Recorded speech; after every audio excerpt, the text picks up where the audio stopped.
नमस्कार। एक बार फिर से आप सभी का बहुत बहुत स्वागत है परीक्षा वर्ल्ड के इस यूट्यूब चैनल में। दोस्तों, पीईटी 2022 के लिए भूगोल की लगातार क्लास हम आप तक पहुंचा रहे हैं। इसमें आज हम एक और इम्पॉर्टेंट टॉपिक पढ़ने वाले हैं। हम आपके पीईटी 2022 में जो ज्योग्राफी का सिलेबस दिया गया है उसमें यह टॉपिक मेंशन है। तो भूजल संसाधन से जुड़े जो भी इम्पॉर्टेंट फैक्ट्स और पॉइंट बन सकते हैं उनको यहाँ पे हम कवर करने वाले हैं। बिल्कुल छोटा सा यह वीडियो होने वाला है, लेकिन आपके एग्ज़ाम के लिए काफ़ी ज़्यादा फ़ायदेमंद है। तो यहाँ पे हम भूजल संसाधनों के बारे में देखने वाले हैं। तो चलिए वीडियो को शुरू करते हैं। अभी तक जो भी क्लासेस पढ़ाई गई हैं आपके लिए पीटी 2022 के लिए, उनका पेड पीडीएफ अगर आपको चाहिए होगा तो इस नंबर पे आप व्हाट्सएप मैसेज कर दीजिएगा। आपको मात्र 299 रुपये में सभी करंट अफेयर्स की पीडीएफ दी जाएगी। जनवरी से सितंबर तक की यूपी स्पेशल की पीडीएफ, जीके जीएस की पीडीएफ और हिंदी की पीडीएफ आपको मिल जाएगी। तो आप इस नंबर पे व्हाट्सएप कर दीजिएगा। तो यहाँ पे हम बात करेंगे लेटेस्ट आंकड़ों की। आंकड़े क्या कहते हैं भूजल संसाधनों से रिलेटेड। तो 2014-15 के जो आंकड़े हैं इनके अनुसार जो है देश में सिंचाई के प्रमुख साधन नलकूप हैं। यानी कि 2014-15 के जो लेटेस्ट आंकड़े हैं, जो लेटेस्ट डेटा हैं, उनके अनुसार प्रेजेंट टाइम में हमारे देश में सिंचाई के जो प्रमुख साधन उनमें नलकूप सबसे टॉप पे है, शीर्ष पर है। तो इसके बारे में आप देखिएगा। नलकूप का कुल सिंचाई में लगभग 46.22% का योगदान है।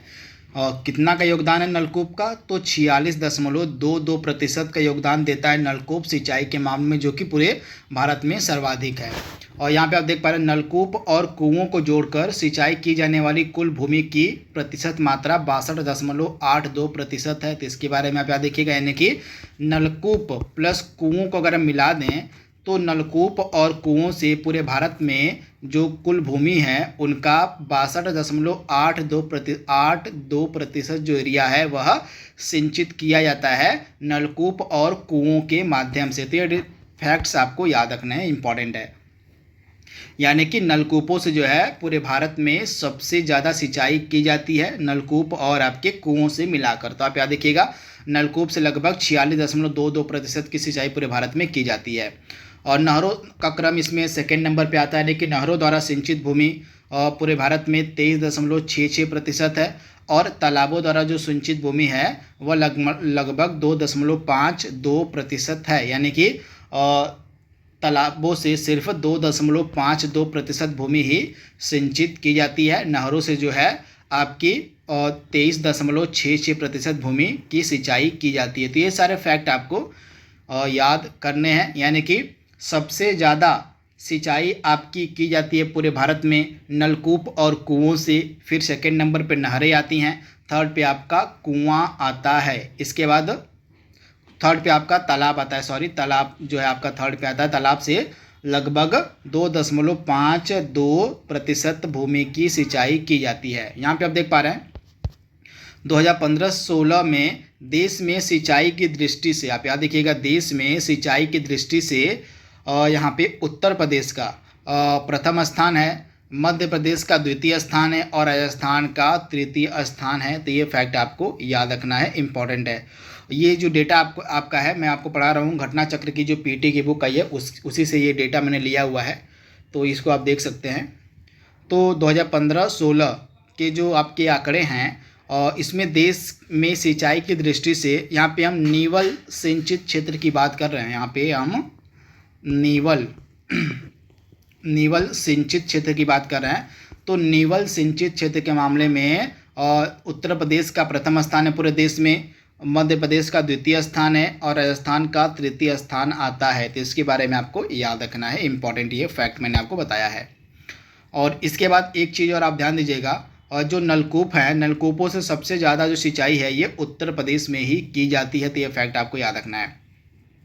यहाँ पे लिखा भी हुआ है वर्ष 2015-16 में देश में नलकूपों द्वारा सिंचित क्षेत्र उत्तर प्रदेश में सर्वाधिक है। यहाँ पे देखिएगा, देश में नलकूपों द्वारा जो सिंचित एरिया है, सिंचित क्षेत्र है, वे उत्तर प्रदेश में सर्वाधिक हैं।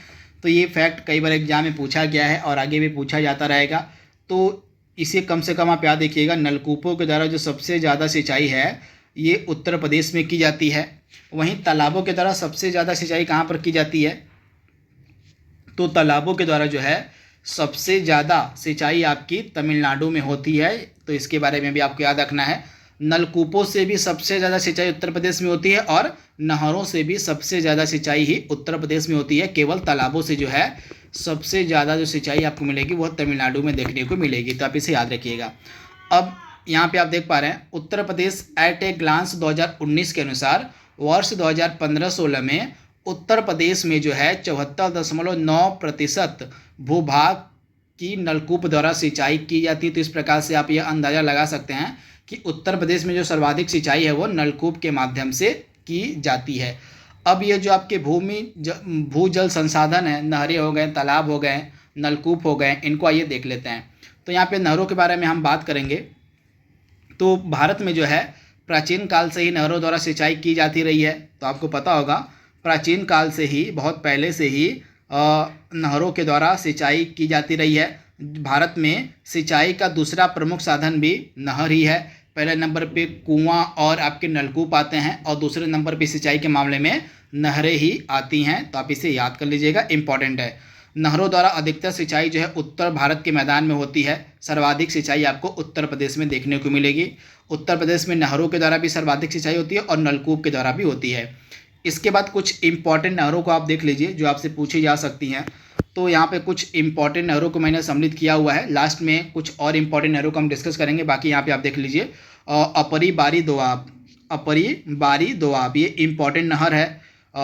इसके बाद भाखड़ा नहर, इसका स्रोत आपको मिलेगा सतलज नदी, इसका स्रोत है भाखड़ा नहर का। इसके बाद इंदिरा गांधी नहर हो गई। इंदिरा गांधी नहर का स्रोत क्या है?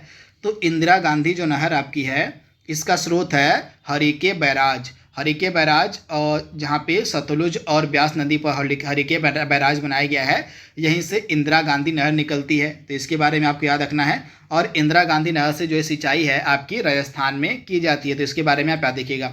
इसके बाद पूर्वी तथा पश्चिमी यमुना नहर, उसके बाद ऊपरी गंगा नहर हो गई और इसके बाद निचली गंगा नहर हो गई। तो इसमें आपकी जो ऊपरी गंगा नहर है यह हरिद्वार में करखल नामक जगह इसका स्रोत है। और जो निचली गंगा नहर है इसका स्रोत माना जाता है गंगा नदी। नरौरा बुलंदशहर में जो गंगा नदी है यह इसका निचली गंगा नहर का स्रोत है। तो ये कुछ इंपॉर्टेंट नहरें हैं जिनको मैंने यहाँ पे बताया है। अपर दोआब नहर आप देख लीजिएगा। अपर दोआब नहर जो कि पंजाब में आपको मिलेगी, अपर दोआब नहर। इसके बाद भाखड़ा नहर भी आपकी पंजाब में है और तथा इसका स्रोत क्या है इस नहर का? तो सतलज नदी इसका स्रोत है। इसके बाद इंदिरा गांधी नहर से जो है राजस्थान में सिंचाई की जाती है और इंदिरा गांधी नहर का स्रोत क्या है? हरिके बैराज। कहाँ पर बनाया गया है? तो सतलज ब्यास नदी पर। इसके बाद पूर्वी तथा पश्चिमी यमुना नहर हो गई, ऊपरी गंगा नहर। इसके बाद शारदा नहर हो गई। शारदा नहर उत्तर प्रदेश में है तथा शारदा नदी शारदा नहर का स्रोत है। तो इसके बारे में आप याद देखिएगा। इसके बाद निचली गंगा नहर का स्रोत क्या है?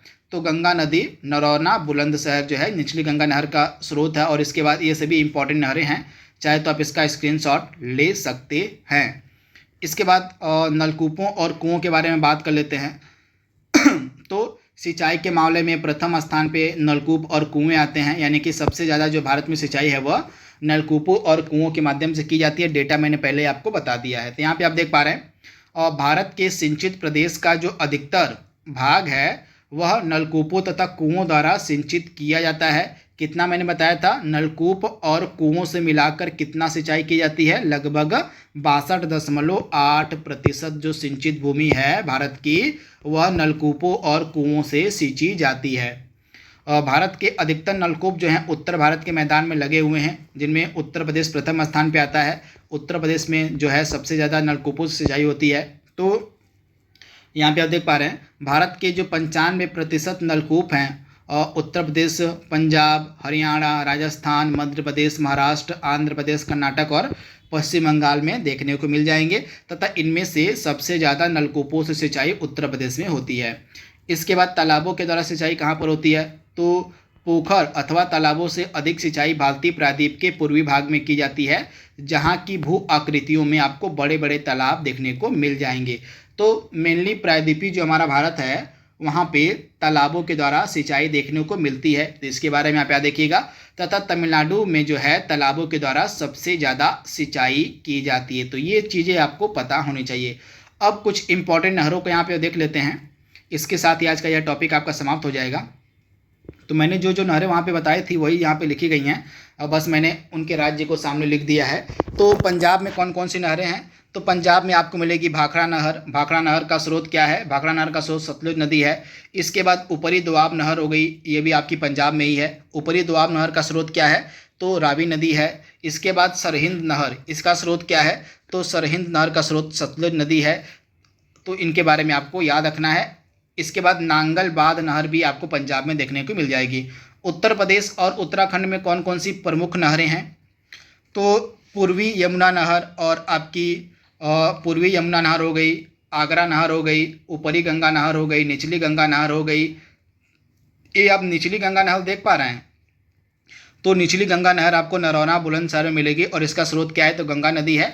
और आपकी जो ऊपरी गंगा नहर है ये आपको मिलेगी उत्तराखंड हरिद्वार में, और हरिद्वार में करखल नामक जगह है, यही इसका स्रोत है। ऊपरी गंगा नहर यानी कि गंगा नदी ही इसका स्रोत है ऊपरी गंगा नहर का, लेकिन ऊपरी गंगा नहर आपको हरिद्वार में मिलेगी और निचली गंगा नहर आपको कहाँ मिलेगी? तो उत्तर प्रदेश के नरौरा बुलंदशहर में मिलेगी। गंगा नदी ही इसका स्रोत है। इसके बाद शारदा नहर भी आपको उत्तर प्रदेश में मिलेगी। शारदा नहर का स्रोत क्या है? तो शारदा नदी उत्तर प्रदेश की इसका स्रोत है। इसके बाद बेतवा नहर भी आपको मिल जाएगी उत्तर प्रदेश में, झांसी के समीप परीक्षा नामक स्थान से यह बेतवा नामक नहर निकली हुई है। तो ये सारे एडिशनल फैक्ट आपको याद रखने हैं। तो इनमें से उत्तराखंड में कौन सी नहर है? तो इनमें से ऊपरी गंगा नहर जो है आपको उत्तराखंड में मिलेगी। तो इसके बारे में आपको याद रखना है, इम्पॉर्टेंट है। इसके बाद बिहार में प्रमुख नहरें कौन कौन सी हैं? तो त्रिवेणी नहर बिहार की में एक इम्पॉर्टेंट नहर है जिसका स्रोत गंडक नदी है। पश्चिम बंगाल में कौन कौन सी इंपॉर्टेंट नहरें हैं? तो मिदनापुर नहर हो गई, एडन नहर हो गई, तिलवाड़ा बांध नहर हो गई। और तिलवाड़ा बांध की नहरें, तो इनको आप देख लीजिएगा, तिलवाड़ा बांध की जो नहरें हैं आपको पश्चिम बंगाल में देखने को मिल जाएंगी। इसके बाद जो है दुर्गापुर नहर भी आपको पश्चिम बंगाल में ही मिलेगी। तो ये सारे एडिशनल फैक्ट आपको याद रखना है। तथा ये जो एडन नहर है कई बार एग्जाम में पूछी गई है, तो एडन नहर का स्रोत क्या है? कहाँ से निकलती है आपकी एडन नहर? तो यह दामोदर नदी से निकलती है एडन नहर। तो इसके बारे में आप याद रखिएगा। इसके बाद राजस्थान में इंपॉर्टेंट नहर है इंदिरा नहर, जिसका स्रोत है हरिके बैराज, जहाँ पे बनाया गया है सतलुज ब्यास नदी के ऊपर बनाया गया है। यानी कि सतलुज और ब्यास नदी का जहाँ पे संगम होता है, मिलन होता है, वहीं पे हरिके बैराज बनाया गया और इसी हरिके बैराज से ही इंदिरा नहर निकाली गई है तथा इससे जो है राजस्थान में सिंचाई की जाती है इंदिरा नहर से। इसके बाद बीकानेर नहर भी आपकी राजस्थान में ही है। तो ये सारे नहरों को भी आप देख लीजिएगा, आपसे आशा करता हूँ इनमें से प्रश्न पूछा जा सकता है। तो आपका जो आज का टॉपिक था भूजल संसाधन का, जो भी इम्पोर्टेंट चीज़ें लगी मैंने आपको बता दी हैं, इनको आप एक बार देख लीजिएगा। तो आज के लिए बस इतना ही। Thank you, thanks for watching, thank you.